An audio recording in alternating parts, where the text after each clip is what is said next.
అలాగే నా పేరు మహేంద్ర వెంకట మై ఛానల్ కూడా కారణం మన ఛానల్ సబ్స్క్రైబ్ చేసుకోకపోతే ఇప్పుడే సబ్స్క్రైబ్ చేసుకోండి. పక్కన బెల్ ఐకాన్ ఆల్లో పెట్టుకోండి. నా ఫర్దర్ వీడియోస్ మిస్ అవ్వకుండా చూడొచ్చు.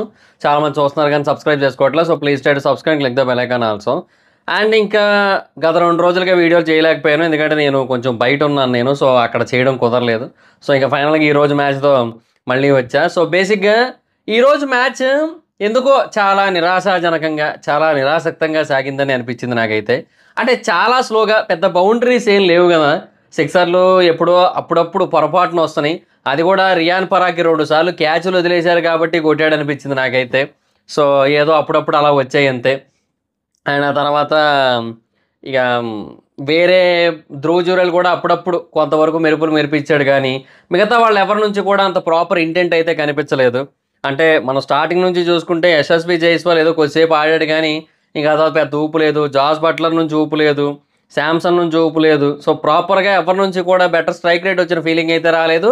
సో బెటర్ ఇంటెంట్ కనబడిన ఫీలింగ్ కూడా రాలేదు. కాకపోతే ఒకటైతే వాస్తవం, పిచ్ స్లోగా ఉంది, అదైతే తెలుస్తోంది. ఎందుకంటే వాళ్ళే అనుకుంటే వీళ్ళు కూడా అలాగే ఆడారు కదా. నేను ఏమనుకున్నానంటే 142 రన్స్ టార్గెట్ అన్నప్పుడు మేబీ దీన్ని ఒక 15 ఆర్ 14 అలా కొట్టేయచ్చేమోలే అనే ఫీలింగ్ వచ్చింది నాకు, కొంచెం గట్టిగా ట్రై చేసినట్టయితే.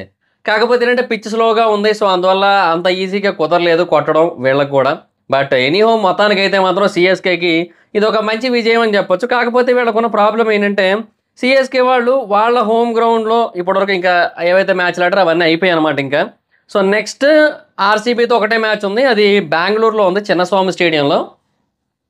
అది మరి ఏమో మరి చూడాలి, మరి అది చిన్న పిచ్ అండ్ దానికి తగ్గట్టుగా మరి ఎలాగ ఆడతారో. బేసిక్గా సిఎస్కేకి ఆ పిచ్ మీద కూడా మంచి రికార్డే ఉంది. సో లెట్స్ సీ అనమాట ఎలా ఉంటుందో. బట్ ప్రస్తుతానికైతే మాత్రం పరిస్థితి ఏంటంటే సిఎస్కే తన ప్లే ఆఫ్ ఛాన్సెస్ని చాలా బాగా నిలబెట్టుకుంది.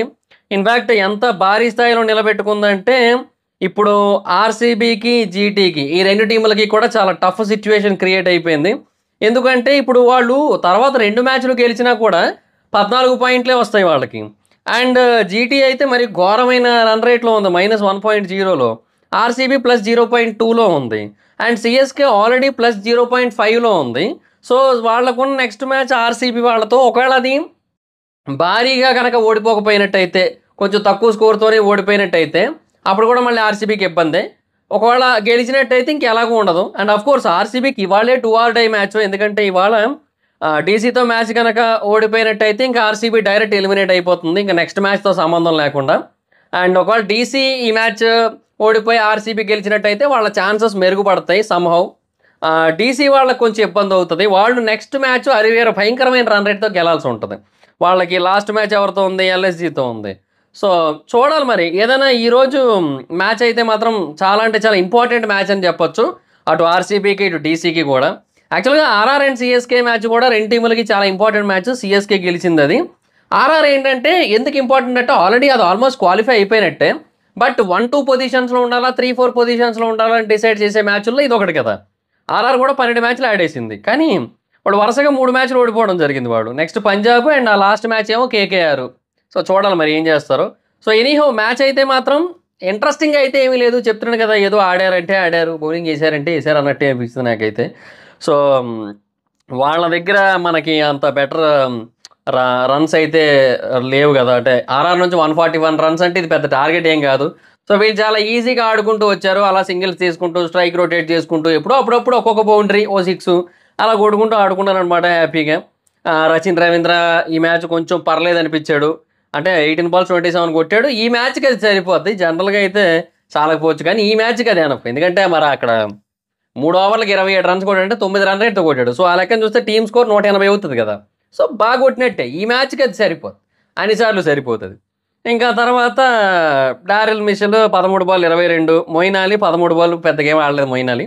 బట్ దూబే బాగా ఆడాడు, 11 బాల్ 18 కొట్టాడు. అంటే ఆ కొట్టిన బౌండరీలు అన్నీ కూడా ఒక ఓవరే. అశ్విన్ ఓవర్లో 2 4లో 6 కొట్టాడు. ఆ ఓవర్ లాస్ట్ బాల్కి అవుట్ అయిపోవడం జరిగింది. బట్ అప్పటికే జరగాల్సిన డ్యామేజ్ అయిపోయింది కదా. ఒక 6 2 4 అంటే అక్కడే 14 రన్స్ వచ్చాయి. సో ఆ డ్యామేజ్ చేసి అవుట్ అయిపోయాడు. సో ఎనఫ్ అది. అండ్ చెప్తున్నాను కదా, రవీంద్ర జడేజాది మాత్రమే ఈరోజు మ్యాచ్ గురించి ఏదైనా ఒక ఇంట్రెస్టింగ్ పాయింట్ ఉందంటే, అంటే తన అవుట్ గురించి మాత్రమే మనం మాట్లాడుకోవచ్చు ఈరోజు మ్యాచ్లో. అంతకు మించి ఇంకా ఏదీ లేదు. అంటే అబ్స్ట్రక్టింగ్ ద ఫీల్డ్ ఉంటుంది కదా, అంటే ఫీల్డింగ్కి పిచ్ మధ్యలో అడ్డు కలిగించడం. సో, దానికి గాను ఔట్ అయితే ఇవ్వడం జరిగింది. యాక్చువల్‌గా రవీంద్ర జడేజాది ఇలా జరగడం ఇది రెండోసారి. ఇదే ఐపీఎల్‌లో. ఇంతకుముందు ఎస్ఆర్‌హెచ్‌తో జరిగిందది. అప్పుడేంటంటే ప్యాట్ కమిన్స్ అప్పీల్ చేయలేదు. ఎందుకు వచ్చిన పంచాయతీలే అని. వదిలేసాడు. కాకపోతే ఏంటంటే ఈసారి అప్పీల్ చేయడం జరిగింది. అండ్ చాలా సేపు చూసారు. వాళ్ళకేంటంటే జడేజాకి బాల్ ఎటునుంచి వస్తుందో తెలుసు. బట్ అయినా కూడా ఆహ్, జడేజా కావాలని అటే ఎళ్ళాడు అనే ఫీలింగ్‌లో ఎంపైర్ అయితే ఔట్ ఇవ్వడం జరిగింది. సో, ఎనీహౌ మొత్తానికైతే ఔట్ అయితే ఇచ్చారు.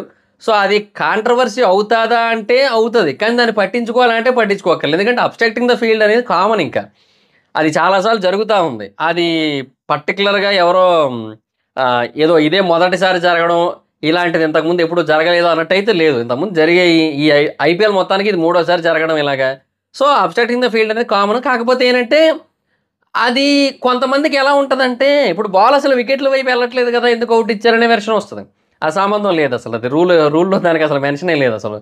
అండ్ 2 బేసిక్‌గా అప్పుడు ఏం చేయాలంటే, అబ్స్ట్రాక్టింగ్ ద ఫీల్డ్‌లో గూడా కొన్ని సార్లు ఒక పాయింట్ మెన్షన్ చేయాలని కొంతమంది అంటుంటారు. ఏమని? బాల్‌కి ఇప్పుడు ఎల్‌బీడబ్ల్యూ టైమ్‌లో ట్రాకింగ్ ఎలాగా? అలాగే అబ్స్ట్రాక్టింగ్ ద ఫీల్డ్ టైమ్‌లో కూడా ట్రాకింగ్ చూడాలంటారు. కానీ అబ్స్ట్రాక్టింగ్ ద ఫీల్డ్ గురించి ఇంకో పాయింట్ ఉంది. అదేంటది?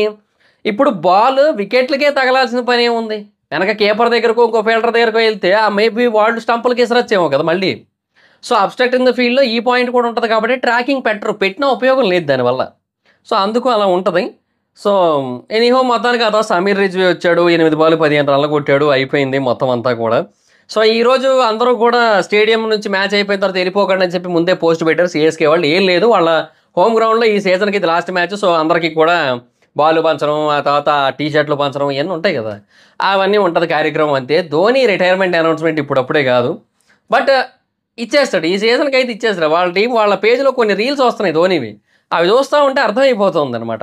వాళ్ళే హింట్లు ఇస్తున్నారు వీడియోలు ఎడిటింగ్‌ల ద్వారా. సో, సర్లే అనిపించింది. సో, ఎనీహౌ మొత్తానికైతే మాత్రం మ్యాచ్ చాలా సప్పగా సాగింది. చాలామంది ఫిక్సింగ్ అంటున్నారు. ఎస్పెషల్లీ నాకు తెలిసి ఆర్‌సీబీ ఫ్యాన్స్ అయ్యి ఉంటారు. ఎందుకంటే వాళ్ళకే ఇప్పుడు అవకాశాలు చాలా వరకు డ్రాప్ అయినాయి కాబట్టి. ఇంక అంతకు మించి ఏయట్లేదు. అది ఏమి ఉండదు. అట్లయితే ఇప్పుడు చెప్తున్నా అప్పుడు ఫిక్సింగ్ అనేది జరిగినట్టయితే ఐపీఎల్ మొత్తానికే జరగాలి. ఫస్ట్ మ్యాచ్ సీఎస్‌కే ఆర్‌సీబీ మీదే గెలిచింది. ఇప్పుడు ఓడిపోవడానికి ఆర్‌సీబీ డబ్బులు తీసుకున్నట్టు. అలాగా సీఎస్‌కే చాలా టీముల మీద గెలిచింది ఈ సీజన్‌లో. జీటీ మీద గెలిచింది, కేకేఆర్ మీద, ఎంఐ మీద, ఎస్ఆర్‌హెచ్ మీద, పంజాబ్ మీద, ఆర్ఆర్ మీద అందరి మీద గెలిచింది. అందరూ డబ్బులు తీసుకొని ఓడిపోయినట్టే. ఏం ఉండదు. ఏదేదో మాట్లాడుతుంటారు ట్విట్టర్‌లో. అది పరిస్థితి అనమాట. సో, మొత్తానికైతే ఇలా జరిగింది ఈరోజు మ్యాచు. నాకైతే ఎనీహౌ అంత ఇంట్రెస్టింగ్ ఏం సాగకపోయినప్పటికీ కూడా మొత్తానికి ఈరోజు మ్యాచ్ ఏంటంటే కొన్ని గణాంకాలను మార్చింది. ఎస్పెషల్లీ టేబుల్‌ని చాలా ఇంట్రెస్టింగ్‌గా మార్చేసింది. అదేదో వీళ్ళు ముందు మ్యాచే గెలిచి ఏ రిస్కు లేకుండా చేసుకుంటే బెటర్ ఏమో కదా అనిపించింది నాకు. జీటీతో అంత ఈజీగా ఓడిపోయారు. ఇక్కడేమో చాలా ఈజీగా గెలిచేసిన ఫీలింగ్ వచ్చింది. మరి అంతే కదా! 142 టార్గెట్ అంటే పెద్ద టార్గెట్ ఏం కాదు కదా! సో, అది మ్యాటరు. సో, చూద్దాం ఇంకా ఆర్‌సీబీ అండ్ డీసీ మ్యాచ్ ఎలాగుంటదో. వాళ్ళైతే ప్రస్తుతానికి బాగానే కొడుతున్నట్టున్నారు. So, let's see. అక్కడ కనబడుతుంది కోహ్లీ ఇందాక ఓ 6 కొట్టినట్టు అనిపించింది నాకు షాట్. రీప్లేలు వస్తున్నాయి. చూద్దాం లెట్స్ సీ. అది గైస్ మరి పరిస్థితి. సో, ఈరోజు మ్యాచ్ మీద మీ ఒపీనియన్ ఏంటి? అసలు ఈ ఐపీఎల్‌లో సీఎస్‌కే ప్లే ఆఫ్స్‌కి ఎళ్తదనుకుంటున్నారా? లేదనుకుంటున్నారా? మీ ఒపీనియన్ ఏంటో కింద కామెంట్ సెక్షన్‌లో చెప్పండి. నా గెస్ అయితే third place SRH, fourth place CSK అనుకుంటున్నాను నేనైతే. నా గెస్. మరిగా అది డిపెండ్స్ అది. నేను పర్ఫెక్ట్‌గా ఇలాగే జరుగుతుందని చెప్పలేను గానీ, గెస్ అయితే చేస్తున్నా. సో, అది మ్యాటర్ గైస్. మీరేమనుకుంటున్నారో చెప్పండి. So, that's it guys. Thanks for watching the video. Video కనుక మీకు నచ్చినట్లయితే లైక్ చేయండి, వీడియో షేర్ చేయండి. ఇప్పటివరకు ఎవరైనా మన ఛానల్ సబ్స్క్రైబ్ చేసుకోకపోతే ఇప్పుడే సబ్స్క్రైబ్ చేసుకోండి. పక్కన బెల్ ఐకాన్ ఆల్‌లో పెట్టుకోండి. నా ఫర్దర్ వీడియోస్ మిస్ అవ్వకుండా చూడొచ్చు. చాలా మంది చూస్తున్నారు కానీ సబ్స్క్రైబ్ చేసుకోవట్లేదు. So, please share subscribe, click the bell icon also. నా ఇన్‌స్టాగ్రామ్ ఐడీ జబర్దస్త్ మైత్ర అక్కడ కూడా వచ్చినట్టు ఫాలో అవ్వచ్చు. Thank you so much guys. By by. Meet next video. By by.